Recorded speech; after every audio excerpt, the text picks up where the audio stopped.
Alright, in this lesson we're going to talk about geologic timescale. This is not something we covered a lot of in class because I didn't think it would be that important, but according to the new standards it is. So, first thing to keep in mind is that it's measured in millions of years, or MYA. These eras that we are going to look at occurred millions and billions of years ago, and each one lasts for a number of millions or hundreds of millions of years.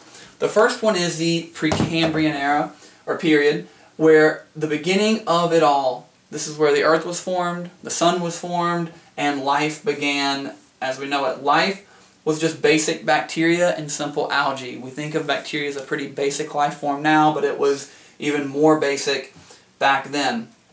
At the end of the Precambrian period, we start to see simple jellyfish and sea worms.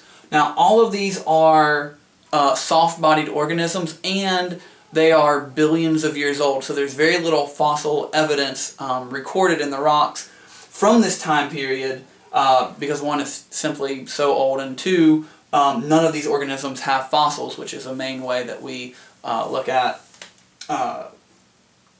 figuring out the past.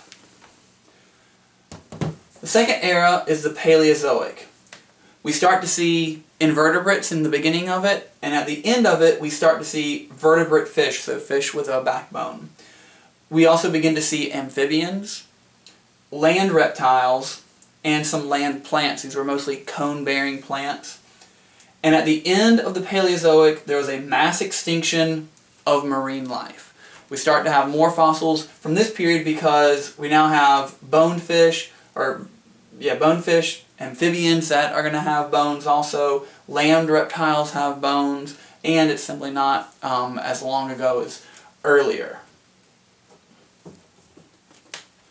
During the Mesozoic era, this is the age of the dinosaur.